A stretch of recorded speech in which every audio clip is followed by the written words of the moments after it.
नमस्कार। बीएमसी हिंदी समाचार में आज फिर से आप सभी का स्वागत है। मैं हूं मयूरेश वेदक और रोज़ की तरह लाया हूं कुछ ताज़ा खबरें। सबसे पहले तो नज़र डालते हैं बहरीन की कुछ खबरों पर। बहरीन में 74 नए मामले दर्ज किए गए, जिनमें से 20 प्रवासी श्रमिक थे, 51 स्थानीय मामले थे और 3 यात्रा से संबंधित थे। अतिरिक्त 60 लोग ठीक भी हो गए। सांसदों ने गल्फ एयर के पूर्ण बहरीनीकरण की मांग की और गल्फ एयर में विशेष रूप से बहरीनियों के लिए नौकरियों की पेशकश करने के लिए एक राष्ट्रीय योजना की मांग सांसदों द्वारा की गई थी।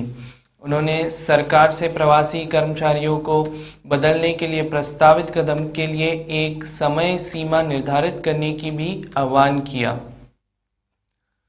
चिकन बुछड़खानों के लिए और लाइसेंस की योजना व्यापार को विनियमित करने के लिए राज्य की सबसे बड़ी नगर पालिका परिषद के प्रयासों के हिस्से के रूप में बहरीन में चिकन वध करने के लिए लाइसेंस दिए जा सकते हैं और पार्षदों का दावा है कि इससे एक कदम से देश कुक्कुट पालने की आशंका के बीच अवैध रूप से पनप रहा है और बुछड़खानों को बंद करने में मदद मिलेगी।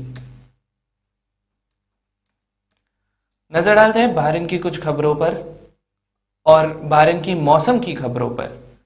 बहरीन मौसम विभाग ने मौसम ठीक रहने का अनुमान लगाया था और अगर तापमान की बात की जाए तो 31 डिग्री सेल्सियस अधिकतम और 24 डिग्री न्यूनतम रहेगा और आर्द्रता लगभग 30 से 40% रहेगी।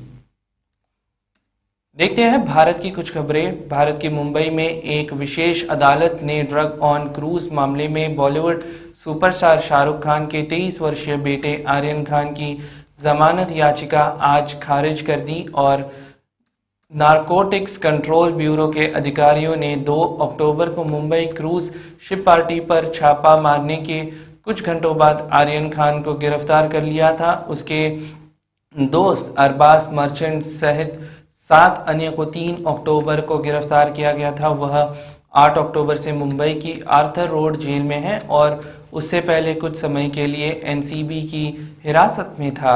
ड्रग रोधी एजेंसी ने कोर्ट में दावा किया है कि आर्यन खान ड्रग्स की नियमित उपभोक्ता करता है और आर्यन खान अब जमानत के लिए बॉम्बे हाई कोर्ट का दरवाजा खटखटाएंगे। ऊर्जा और नवीन और नवनिकरणीय ऊर्जा मंत्री आर.के. सिंह ने मांग की कि विकसित देश अंतर्राष्ट्रीय सौर गठबंधन के माध्यम से गरीब देशों में सौर ऊर्जा परियोजनाओं को वित्त करेंगे और बुधवार को आईसीआईसीआई की चौथी अमत सभा के मंत्रिस्तरीय पूर्ण सत्र के दौरान सिंह ने कहा कि विकसित दुनिया यह नहीं है और यह नहीं कह सकती कि क्षमा करें जब स्वच्छ ऊर्जा परियोजनाओं के विवर्षों की बात आती है तो यह मेरा व्यवसाय नहीं है।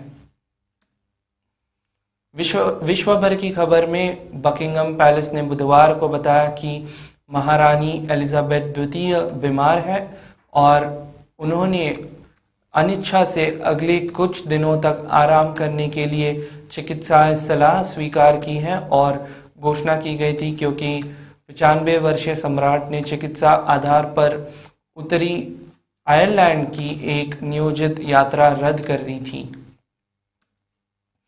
गर्मियों में प्रतिबंध हटने के बाद से ब्रिटेन में लाखों लोगों का जीवन सामान्य हो गया है और लेकिन जबकि नियम गायब हो गए हैं, कोरोना वायरस नहीं है। कई वैज्ञानिक यूके सरकार से सामाजिक प्रतिबंधों को फिर से लागू करने और बूस्टर टीकाकरण में तेजी लगाने से आह्वान कर रहे हैं क्योंकि कोरोना वायरस संक्रमण दर पहले से ही यूरोप में सबसे अधिक है। खेल समाचार में खबर आ रही है कि आज भारत टीम ऑस्ट्रेलियाई टीम से अभ्यास मैच T20 विश्व कप में भिड़ेगी और उन्होंने जीत हासिल भी कर ली है। यही लेटेस्ट अपडेट है। पहले बल्लेबाजी करते हुए ऑस्ट्रेलिया ने 154 का लक्ष्य खड़ा कर दिया था और भारत ने उसे 2 विकेटों के नुकसान पर आसानी से हासिल कर लिया। आज के समाचारों में इतना ही। मैं मयूरेश वेदक आप सभी से आज के लिए विदा लेना चाहूँगा। हमारी मुलाकात कल फिर से इसी समय और इसी चैनल पर होगी। तब तक के लिए गुड नाइट, शुभ रात्रि।